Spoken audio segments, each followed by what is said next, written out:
नमस्कार मित्रों, मैं आपको विवाह के बारे में कुछ योग बता रहा था। कुछ योग मैंने कल बताए थे। अब उसी में आगे मैं आपको बताता हूँ, 2 या 2 से अधिक विवाह। किसी व्यक्ति के आपने देखे होंगे 2 विवाह हो जाते हैं, एक मर जाती है, एक तलाक हो जाता है, कुछ भी होता हो। तो अब 2 विवाह या 2 से अधिक विवाह के योग बताता हूँ।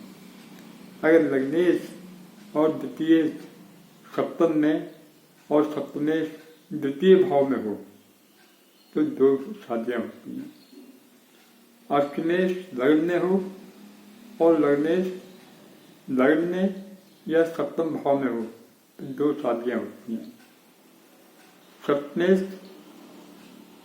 पाप ग्रह हो और शुक्र शुभ ग्रह के साथ हो। सप्तमेश पाप ग्रह हो और शुक्र ग्रह के साथ हो तो 2 शादियां होती हैं। अशुभ शुक्र चर राशि में हो और सूर्य स्थिर राशि में हो तो 2 शादियां होती हैं। द्वितीय का 9वें भाव से संबंध हो और षष्ठेश और द्वादशेश से भी उसका संबंध बन जाए तो वो 2 शादियां जरूर कर सकता है। अब इसके आगे आपको बताता हूँ प्रेम विवाह योग। शुक्र और सप्तमेश के शनि और राहु के साथ हों तो प्रेम विवाह होता है। बल्कि अनेक प्रेम संबंधी बनते हैं।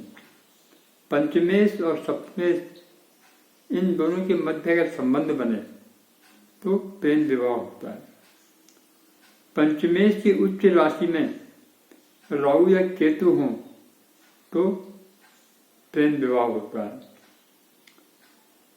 राहु केतु की दृष्टि अगर बृहस्पति या शुक्र पर हो तो प्रेम विवाह होता है। चंद्र लग्न से और सप्तमेश लग्न या सप्तम में हो, चंद्र लग्न में हो और सप्तमेश लग्न या सप्तम भाव में हो तो प्रेम विवाह होता है।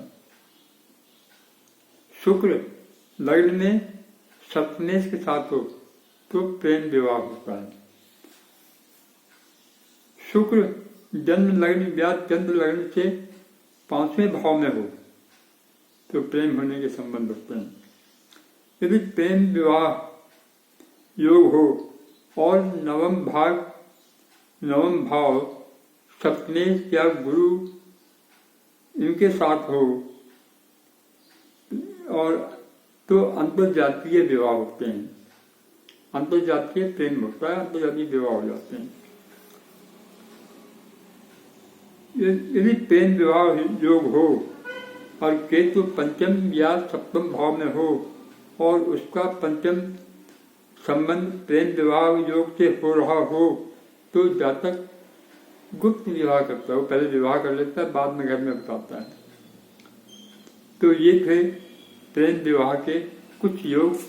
हालांकि योग बहुत हैं, लेकिन मैंने आपको जो मेन है वो आपको बता दिए हैं। और अब 1-2 योग में और बताना चाहता हूँ। चतुर्थेश तथा लग्नेश एक साथ हों और राहु से प्रभावित हों तो दूसरे धर्म में जाके विवाह करता है। 9वें भाव और लग्नेश तथा गुरु पाक करते योग में हों तो दूसरे धर्म में विवाह करता है। पंचम भाव में मंगल शुक्र हो और पंचमेश की दृष्टि हो तो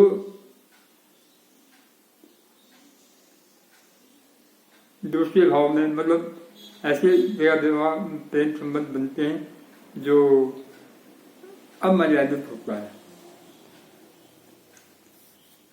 9वें भाव पर शुभ गुरु की दृष्टि हो, 9वें भाव पर शुभ गुरु की दृष्टि हो तो प्रेम विवाह माता पिता की मर्जी से होता है। प्रेम होता है, अब प्रेम शादी जो है माता पिता भी उसमें मान जाते हैं। पंचमेश 12वें भाव में हो और तो प्रेम विवाह हो सकता है। सप्तम भाव सप्तमेश और शुक्र शनि राहु से पीड़ित हों तो यूँ समझिए कि अनेक प्रेम संबंध होते हैं। तो ये है प्रेम संबंध के विषय में मैंने आपको बताया। अब कल मैं आपको संतान योग के बारे में कुछ बताऊंगा। उम्मीद है आप लोगों को पसंद आएगा और इसे लाइक करेंगे, शेयर करेंगे और कोई प्रश्न आप पूछना हो वो प्रश्न आप मुझसे पूछ सकते हैं। धन्यवाद आपका।